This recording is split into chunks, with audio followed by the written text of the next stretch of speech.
Граждане продолжают заражаться и, к сожалению, последние дни не обходятся без летальных исходов. Информацию о ситуации с COVID-19 и пневмонией представила сегодня на очередном брифинге Айнура Акматова. Начальник управления общественного здравоохранения сообщил о выявлении 511 подтвержденных случаев коронавируса по республике. И только 81 человек успел за минувшие сутки покинуть больничные палаты. Из 9358 заболевших за период эпидемии только треть вылечилась от инфекции. Умерло пациентов с COVID-19 122 человека. 6 из них за последние 24 часа. И еще 40 граждан скончались от пневмонии. Продолжают заражаться и медики. У 80 сотрудников медучреждений анализ на ковид оказался положительным. 17 из них в Бишкеке, еще 26 в Чуйской области. Всего с марта месяца заболело почти 1500 медицинских работников. В стационарах республики госпитализировано 643 пациента с COVID-19. Из них в тяжелом состоянии 104.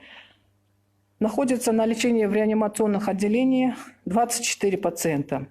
Количество случаев небольничной пневмонии в стране зарегистрировано 3829 и летальных случаев 350. Если для информации привести статистическую информацию за 6 месяцев 2019 года, то от пневмонии в абсолютных показателях в прошлом году по Кыргызской республике зарегистрировано 318 летальных случаев.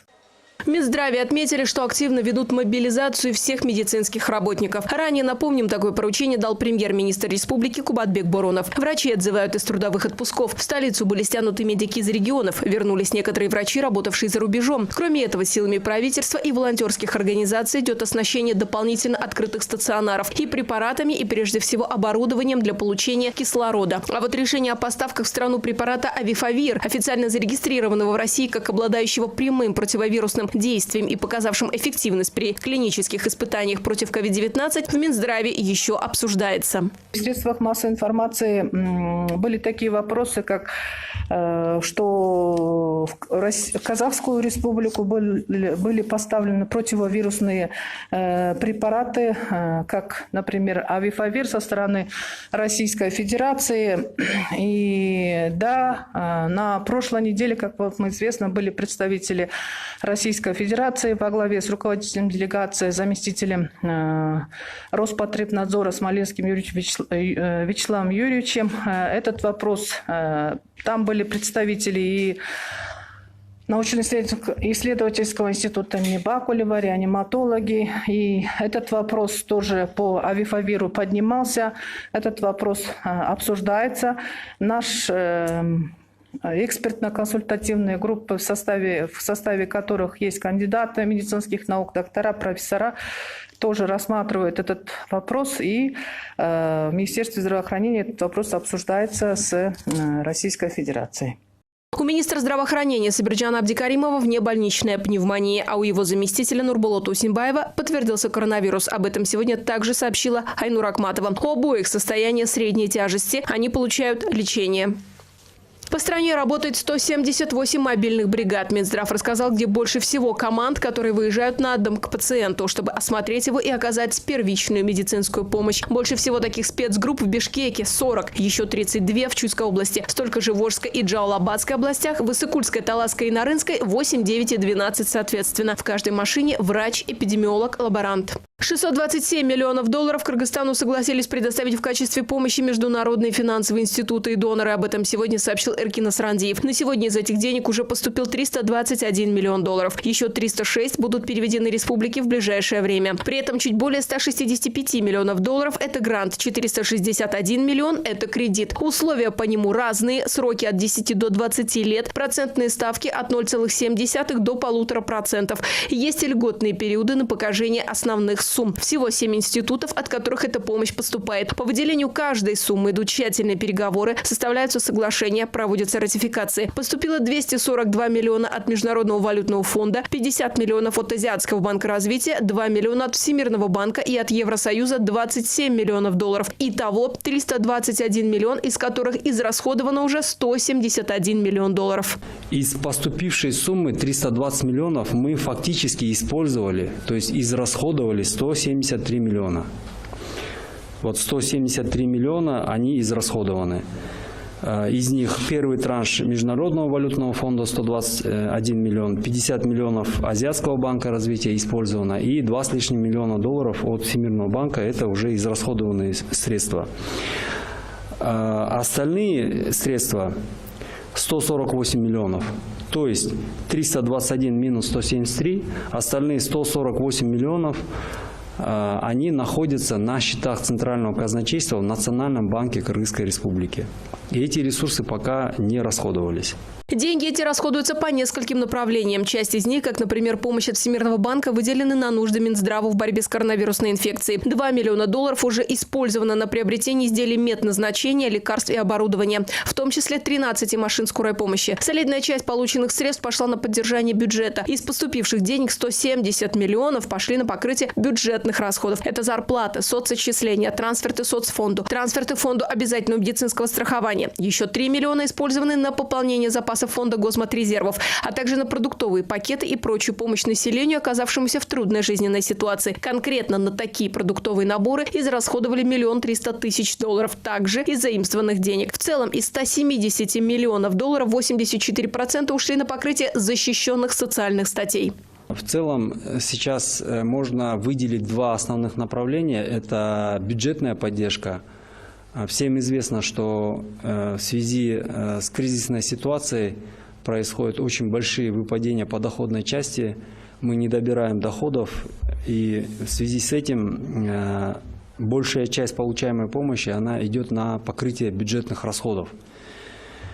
Вот это первое направление. И второе направление – это непосредственно на покупку и приобретение средств, необходимых для борьбы с COVID-19. Но кроме помощи финансовой было много предоставлено и гуманитарной в виде средств индивидуальной защиты, конкретных медизделий и прочего оборудования. О том, сколько и чего получено, а также куда распределено, Минздрав отчитается в ближайшие дни, ответил Эркин Асрандиев. Что касается выделенных денег и их использования, организации, по его словам, предоставляющие эти суммы, устанавливают свои правила проведения тендеров, тщательно следя за тем, как финансы тратятся. Информацию об этих расходах вице-премьер Эркин Асрандиев призвал СМИ и иные структуры узнавать только из официальных источников, а именно у ответственных министерств и ведомств. В рамках средств, предоставляемых международными организациями, тендеры и приобретения проводятся по их правилам. Если же, допустим, при использовании средств фондом ОМС, Министерством здравоохранения проводятся закупки, приобретения строго в соответствии с законом о государственных закупках, по этим правилам через портал Министерства финансов, через портал Департамента государственных закупок.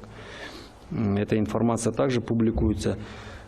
И если говорить о контроле, есть контролирующие органы в лице Счетной палаты, в лице правоохранительных органов, которые по следам, по факту этих приобретений проводят соответствующие проверки. Кыргызстанцы-врачи продолжают возвращаться домой для борьбы с COVID-19 на родине. Сегодня в их знаниях и умениях особенно нуждаются соотечественники. Так, самолетом из Новосибирска вернулись 192 человека, в числе которых и медики, врачи и медсестры-добровольцы. Среди прилетевших также беременные женщины, женщины с маленькими детьми, пожилые, люди, перенесшие операции в новосибирских клиниках, студенты, обучающиеся в российских вузах. Премьер-министр Кубатбек Буронов обратился к владельцам торговых центров с просьбой не брать арендную плату с предпринимателей. Об этом он сказал на заседании республиканского штаба, мотивируя свое предложение тем, что в стране тяжелое экономическое положение. Малый и средний бизнес страдает больше всего. В этой связи многие хозяева коммерческих торговых площадей пошли навстречу своим арендаторам, чтобы не потерять их и помочь в этих непростых условиях. Они временно не взимают с них плату. Последовать этому примеру глава Кабмина призвал и других. Этот шаг будет способствовать оживлению экономической активности и сохранению рабочих мест, заключил Кубатбек Буронов. Муфтият снова призвал верующих Кыргызстана воздержаться от посещения джума-намаза. По информации Духовного управления мусульман Кыргызстана, такое решение было принято из-за ухудшающейся эпидемиологической ситуации в стране. Прихожан просят не приходить в мечети, чтобы не было массового скопления людей, а молиться самостоятельно дома или там, где удобно. При этом мечети закрыты не будут, но только при условии соблюдения строгих санитарных мер и социального дистанцирования. Госслужба по борьбе с экономическими преступлениями продолжает расследование дела о коррупции и лоббировании интересов отдельных фармкомпаний. Как сообщается, на допрос вызвана экс-вице-премьер-министр Алтынай Умурбекова. Ранее, напомним, на вопросы сотрудников финполиции уже приходил отвечать бывший министр здравоохранения Космозбек Чолпонбаев. Сегодня, как стало известно информагентству 24 KG, он вызван на допрос повторно в качестве свидетеля по делу о продаже медицинских средств за границу. На Иссык-Куле случилась семейная трагедия. В ДТП погибли супруги и их сын. Легковая автомашина Volkswagen врезалась в большегрузную. Происшествие случилось на въезде в город Балыкчи со стороны Нарынской области. Всего в Volkswagen ехало 6 человек. Скончались на месте водитель, глава семьи 46 лет, его супруга 42 лет и 12-летний сын. Еще двое младших сыновей и дочка пострадали. Их доставили в Балыкчинскую городскую больницу. В ближайший понедельник в Казахстане будет днем общенационального траура по погибшим от COVID-19 и внебольничной пневмонии. Касым-Жомарт Токаев заявил о таком решении в память о жертвах пандемии. Ранее в своем обращении к нации президент Казахстана призвал казахстанцев проявить единство, добавив, что это общая трагедия для всей страны. Президент Токаев также отметил, что резкий повторный скачок заражений – следствие массового несоблюдения карантинных мер, системных ошибок бывшего руководства Минздрава и нерасторопности акимов. Казахстан, как и наша республика, по данным ВОЗ, в числе государств с растущим темпом распространения заболевания. В Казахстане количество заболевших коронавирусом более 50 тысяч человек. Кроме того, по словам министра здравоохранения соседней республики Алексея Цоя, в республике также фиксируются случаи пневмонии, бактериального грибкового вирусного происхождения, в том числе, согласно классификации МКБ-10, вирусная пневмония неуточненной этиологии. Мэра южнокорейского города Сеул Пак Вон Суна нашли мертвым. О том, что от чиновника нет никаких сведений, сообщали накануне южнокорейские СМИ. Его дочь сообщила о пропаже отца после того, как нашла его записку, похожую на завещание. К поискам полиция подключила собак и применила дроны. В итоге тело Пак Вон Суна нашли в районе гор Пугаксан на севере столицы. Ранее в его отношении свидетельствовал его секретарь. Девушка подала иск о домогательствах, приложив некоторые фотодоказательства. Пак Вон Суна также планировали вызвать на допрос.